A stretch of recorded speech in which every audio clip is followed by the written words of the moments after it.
How's it going? Good. How are you? Feeling a lot better. Had COVID last week, but Oh, no. recovered now. So I'm glad you're feeling better. Well, hello, everyone. I'm Michelle Bailhe. I am an investor at Sequoia, and I spend a lot of time in crypto. And I'm thrilled to be here today with a founder that Sequoia is honored to back, and that is Sam himself.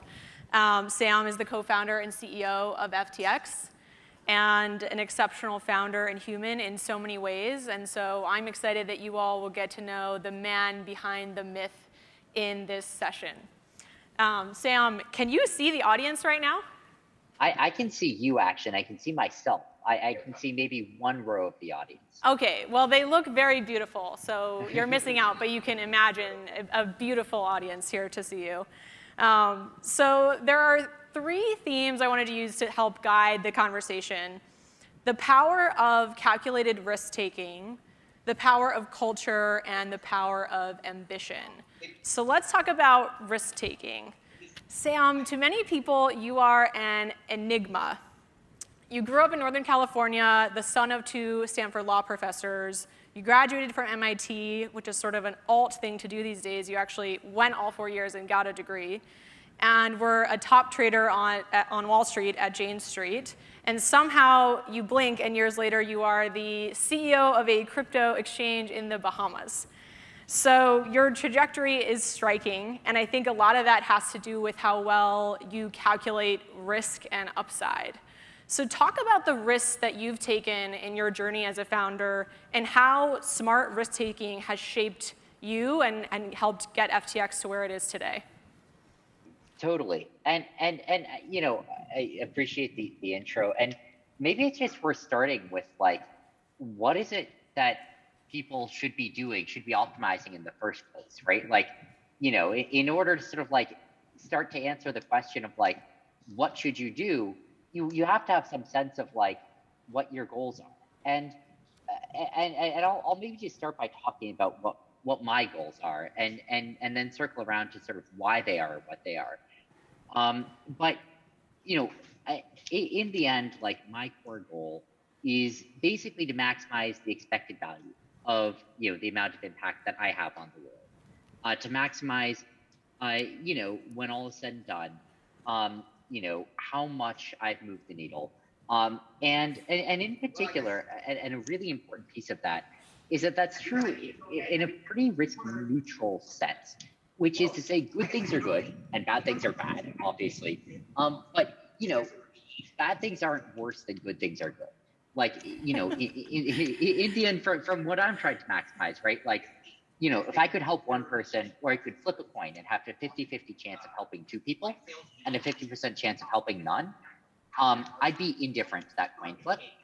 And that's actually not how I think everyone approaches this question. I think a lot of people would approach the question from the perspective of, well, I want to lock in some impact. I want to make sure that, like, I've at least had, like, you know, this level, whatever this is, you know?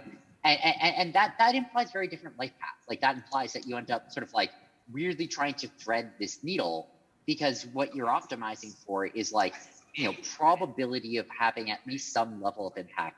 That's not where I'm coming from.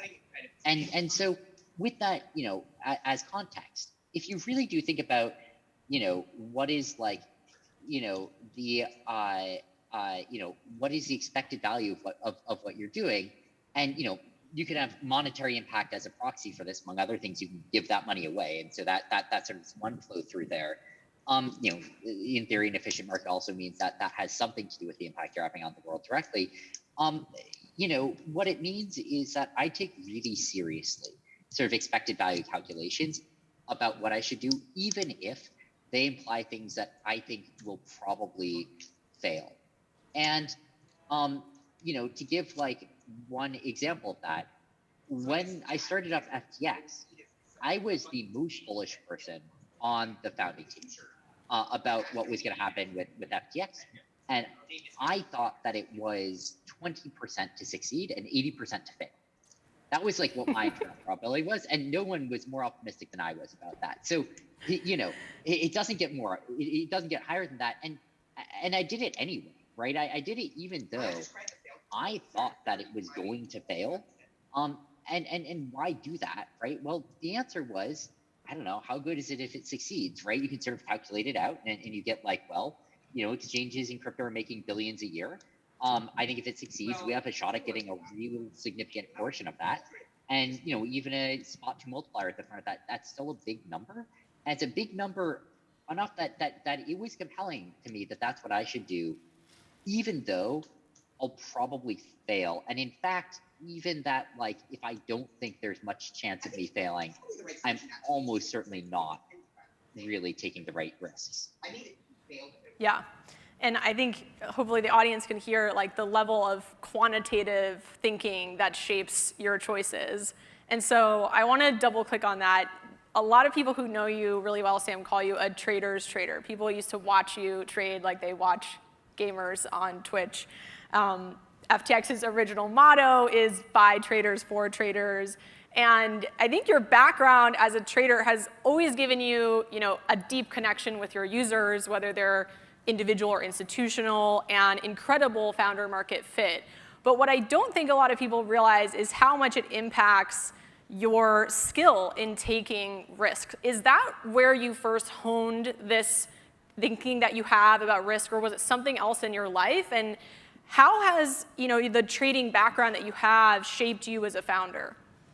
Yeah, I think that there were sort of pieces of this that were percolating in the background.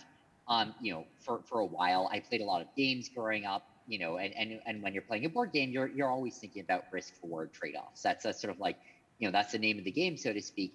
And so it wasn't the first time that I contended with risk, but it was, I think, like one of the first times, if not the first time, that I really took it seriously, and that I sort of like seriously contended with, what it would mean to think rigorously and robustly about risk and decision making under uncertainty. And I do think it taught me a lot of things about just how to make decisions, right? And like, including, you're sitting there, right? And you click the button or not. You click the button, you do the trade. You don't click the button, you don't. Right? There isn't that much of like, it's not like the safe thing to do is to not click the button, right? Okay, it is if you're doing a $20 billion trade that like has like, firm level risk, but ignore that, right? You're doing a $10 million trade, right? If you don't click that button, you're taking the risk of failing to make money. If it were a good trade, if you do click it, you're taking the risk of maybe losing money if it's a bad trade. Those are actually kind of symmetric, right? They're symmetric unless the scale of that risk is on the scale of like the entire firm. And, there's no sort of like real bias towards an action, right? You do what you think the higher EV thing is. Do the trade or don't do the trade, right? And what that means is that often you're sitting there saying, basically, fuck it. Like, I don't know what the right thing to do is here, but like, I still have to make a decision. Like, I don't know is an important thing to say, but that's the start of the response, not the end, right? The end of the response is, but I have to make a decision, so here goes nothing, right? And you can't just sort of hide behind like, I decided not to decide. That means you decided not to do it.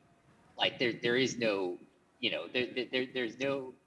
there's no sort of like pride in having, chosen the easy path there, so to speak. Yeah.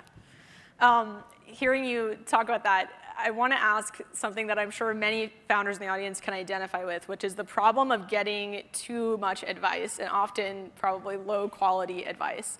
And I think about this for you, Sam, because at many points in your journey, whether it was jumping into crypto in 2019 or founding FTX in a highly competitive field, you talked about being the most bullish person with an 80% chance of failure, or moving, the majority of the company to the Bahamas overnight. Like, you have done what experts would tell you not to do, and you have been right many times.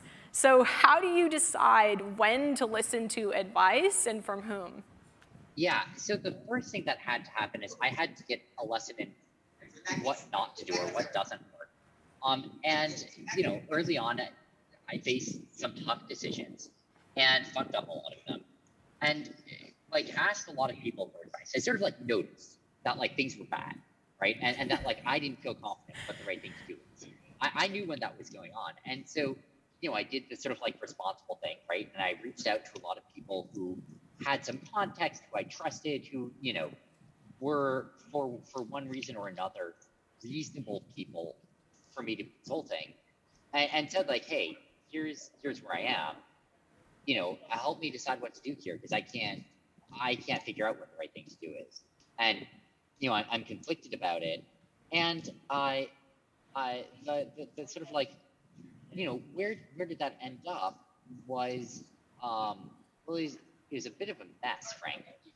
And the problem was like I'd asked two people, smart, knowledgeable people who knew what was going on, and they'd give contradictory advice. And all of a sudden I'd be like, what do you do then? Right? What do you do when you get contradictory advice from two trusted advisors? Like you sort of by symmetry, you can't trust both of them. You can't go with both of them. That means at least one of them. It's a trusted advisor. If you're going to be saying, fuck you, I'm not taking your advice. And they're like, what the hell? You asked me for my opinion. I know what the right thing is. You're disobeying it. Like, you're going to fail as a company. And I'm like, maybe. But someone was going to tell that to me. Because two people just gave me contradictory advice. You can't do both those. And so I had to sort of live through that, myself, actually feel that happening for it to become really viscerally clear to me that somehow the answer can't just be you ask for advice and do what the advice says. Because as soon as you get advice that disagrees, you've got advice which is, at least some piece of which is wrong. And you have to contend with that fact. So what did I end up doing then? It was a mess in that circumstance. I was sort of learning on the job how to try and handle something like that, and came out basically without much of a clue. But in the end, what I ended up sort of I don't know if realizing is the right word, deciding, feeling, is that when push comes to shove, either you think that you are in a uniquely good position to make decisions for the company, or you're not. And if you're not, you shouldn't be running, right? If you don't think that that's a thing that you're going to be particularly good at in that context, then you should find someone else to be that person, and they should be running. But if you are, you have to make a call at the end, and it's your responsibility that the right thing happen. It was my responsibility that my company do the right thing. It doesn't matter if I get bad advice. That's not an excuse. If I get bad advice and follow it, and the company explodes, it's not like people can be like, oh, you still get a lot of money. Morally speaking, you kind of that was their fault, not yours.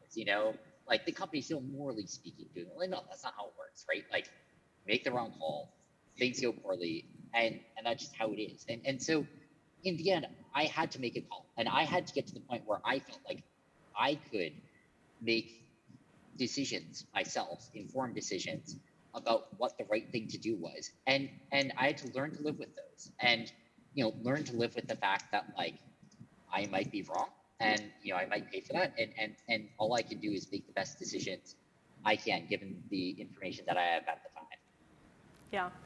Hearing you talk about the deep sense of accountability that I think you had hardened through all these experiences reminds me of a lot of the culture at FTX, and it also reminds me about your subscription to the effective altruism movement. So you're earning to give. You plan to give away the majority of what you earn, and you've already started. You have a $100 million FTX future fund to that effect.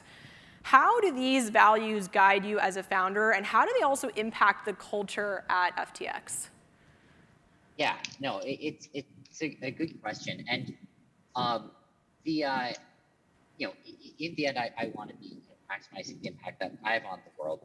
One thing that means is, and now we kind of circle back to why am I trying to maximize expected value, which it seems sort of maybe naive, well, of course, that's the intuitive thing to do, but then you start to drill into it, right? And you ask questions well, you say that seems like the intuitive thing to do, but actually most people want to do pretty well. And once you've done pretty well, you become pretty risk averse because you've made it, you got a good life, right? You could try and double or nothing. Nothing would really suck. And doubling, you buy a bigger yacht. I mean, whatever. At some point you can't actually. So, but when you're thinking about it on the scale of the world's problems of what can you do to help the world, well, that's massive, right? Like there are, I think you probably spend $1 billion a year, well, just trying to prevent a single neglected tropical disease. And so on that scale, there's actually like huge problems to be solved in the world. It's a huge task, and it's all that we can do to try and fight through that. And so from that perspective, like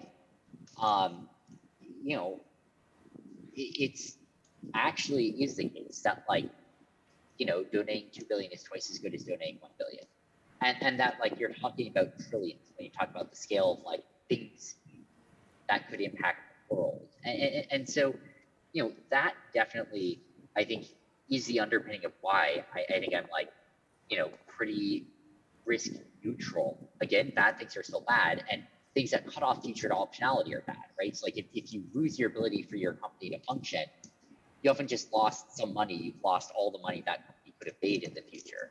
So I don't want to sort of like undersell that, but it's that's like it's a big deal, and it's a pretty different thing from what you do if you're sort of selfishly maximizing. And I think that also did sort of flow through to a really close culture and relationship between the early core employees of FTX, because we are sort of all aligned to some extent in ultimately trying to push for the same things. Yeah. Thinking of the culture of the people at FTX, I am always amazed how nice everyone is. I highly recommend getting down to visit if you ever get a chance, to anyone else in the audience. But it's funny to me because, Sam, you shared that early on when you were starting out, you thought there was an arbitrage opportunity in the talent market for jerks. You thought there were smart jerks that no one else would hire, but you could stand the jerks. And so you could quickly get a very high-performant, smart team where other people couldn't. But today, everyone is extremely nice. So I know something has changed.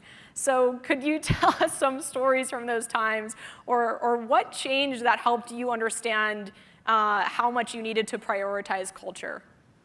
Yeah, I think like a thing I learned early on was that you can put 7 really smart, really motivated, knowledgeable, driven people in a room trying to tackle a problem they care about and make negative progress. And like have out of those 7 impressive people created something that is worse than nothing. How does that happen? I mean, mechanically, you can sort of step through it in a particular case, but like at a high level, what it often looks like is basically the culture was shit. They were all arguing with each other. It became a status and ego game instead of like a cooperative game. Yep.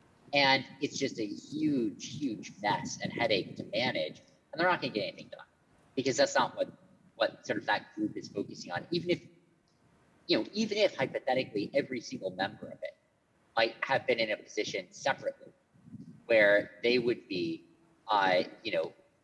handling this well. Sometimes you get a group of 10 great people together and you create a monstrosity. And I think that sort of like seeing that unfold and seeing the difference between like a group that got along well and a group that hated each other was really powerful for starting to understand why in the end, like culture is just really, really important. Yeah. And to that end, FTX is famously lean because you care a lot about culture, and you're one of the companies that spends the most time thinking about each additional person you add to the organization. People are always shocked to hear these stats, but I think the exact stats are that you had 3 developers to your first 100 million in revenue and 7 to your first billion. And I will never forget when we were at dinner with other great founders and their jaws like hit the floor when you said that. What drives your strong conviction that leaner teams are better? Yeah, it's a good question, and it is something that I've ultimately come to believe pretty strongly. And sort of surprisingly strongly to me, given sort of like where I sort of like started out thinking. And, I can't give a proof that this needs to be true. Like, if you told me I'm just going to double the team size and that will double our productivity, I can't point to why you're wrong, right? I can't be like, we've got about the pineapples, right? Obviously, the pineapples are going to get involved in that, right? I can't give a constructive proof for that. All I can say is I've looked at a lot of companies. I've looked at a lot of our peers, a lot of our competitors, at a lot of different players in various ecosystems that we are part of, or that I feel like I have some real insight into. And time again, whenever I look at a company with more than 1,000 employees, it's a shit show. Just like invariably. Like, this is like the iron law. And again, I can sort of explain mechanically what often happens, but it surprises me to this day that it seems to be as strong of an effect as it is. I can't explain why it's as strong as it is, but to give some senses of it, like, what ends up happening, you get too many cooks in the kitchen, and someone says, hey, we should really release product X. I think product X is important for our roadmap. And what happens next is, like, it takes 3 months to figure out who's going to work on it. And ultimately it gets assigned to someone, and it's the wrong person. It's like, this is a tech project, it's assigned to a graphic designer, or it's a UI project and it gets assigned to a database engineer that thinks that the shell is like the pinnacle of user experience. And that happens. So it's assigned to the wrong person. They don't even know what the project is really. And then you have a meeting with 30 people a month later, and someone's like, so what's your progress on like project, Antelope? And the person's like, oh, I'm working on it. People are like, great, you're working on it. That's good. The guy's like, yeah, I'm working on it, Yeah, he hasn't even thought about it, right? And someone else is like, so when you say you're working on it, like, do you have an ETA? And the guy's like, oh, Alice, do you have an ETA?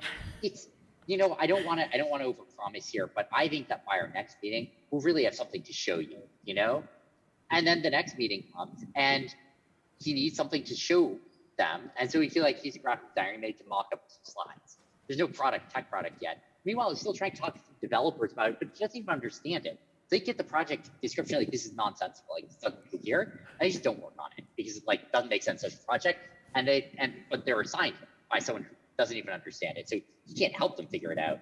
And you just like start iterating on that, and like adding on layer after layer of dysfunction, and eventually get to a point where like it's just very hard for the company to coherently do anything.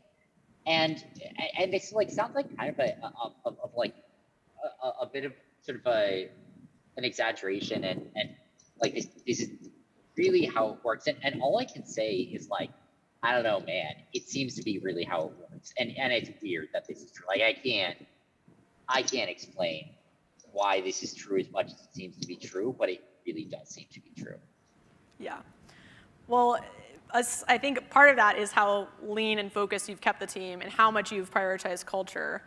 But what's interesting to me is one of the hallmarks of FTX, both culture and product, is speed. And you just move faster than your competition, and it shows on tons of dimensions. How do you set pace as a leader? Aside from keeping the team lean, hiring the right people, how do you set the cadence of work, and how do you maintain that as you grow? Yeah, so one piece of this is what having core team that's excited to work hard, and like that is a piece of it. Like, I don't want to sort of like try and pretend that there isn't a work-life balance trade-off here. There absolutely is, and like it's all right. That's part of what's going on. But put that aside for a second. What else do I do to try and sort of like set the pace here? I think that what I would say in the end, a big piece of this, and again, this is a little bit, it's almost a little bit circular in some senses, but it is the honest sense I've got, is that like a lot of the answer here is like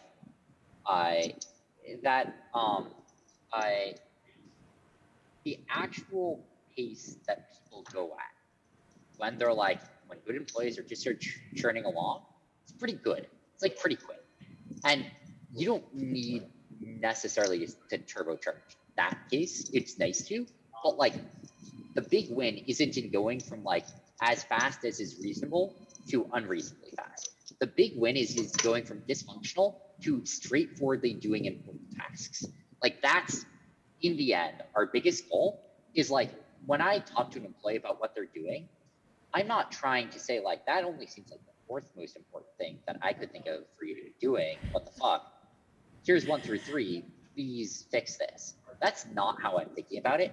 How I'm thinking about this instead, really, is something much more like, look, like, you know, are you doing something that is relevant and important for the company?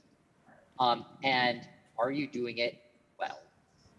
And at like, you know, not necessarily like the maximum capacity one could operate at, but like, you know, like really chugging along with it, you know, like working on it. And if someone is in that state, I'm like, great. You know, it's fine if it's not priority number one that they're working on. Because if you think about it, right, take one really good developer and think about a feature you might want from like a fintech company. And actually think about that feature, actually hold it in your mind for a second. And then sort of say like, how hard would it be for like a pretty good developer to write that feature alone? And you sort of come up saying like, well, naively, in a week they could do it and it'd be done. Now, that's not how it works. It takes 6 months. Like in theory, mechanically, you could imagine a pretty good developer in a week rolling out a product. And I think the whole fight, the whole goal is in getting as close as you can to that world. The world where you just straightforwardly do good things. And like, you know, where that developer can just go do it. And like nothing stops him from doing it. And he has enough oversight to make sure that he's doing reasonable things and not about to fuck it up. But doesn't have needless oversight piled on top of that just is going to weigh him down. And, you know, if you can get to that point, you've won. Like that's the real battle, and everything else is just gravy. Yeah, the speed at which your team moves is breathtaking. Jumping off that and turning to the power of ambition as we get near close here. One of your superpowers is your unbridled ambition. This past year alone, FTX has launched several new products, and I would argue made the transition from a product company to a platform company. So you have the international exchange, you have the US exchange, you have a US retail app, you have a proposal in front of the CFTC to change the way that derivatives could work in the US for crypto, and you also have a white label product so that any app that wants to add crypto trading can do that now via an API. And yet this is a fraction of what we know you have planned. Could you talk about your long-term vision for FTX? Totally. And, you know, part of this we'll see. Like, I wouldn't have nailed this question if you'd asked me 3 years ago when we were starting FTX. So, you know, I don't know. Maybe next year I'm going to be like, look, it's all cupcakes. Like, I don't know what the fuck we're thinking. But, you know, what serves is to the, you know, best of my ability, my vision for it. There are basically two different types of products. One type of product that FTX is sort of aspiring to be, and one type of product is basically a sort of power user trading platform for assets, right? It's like someone who wants to spend at least an hour a day, whether they're an individual or a corporation, trading some asset, right? We want them to use FTX to do that. And we want FTX to be the platform that they're excited to use to do that. So that's one piece of the answer here.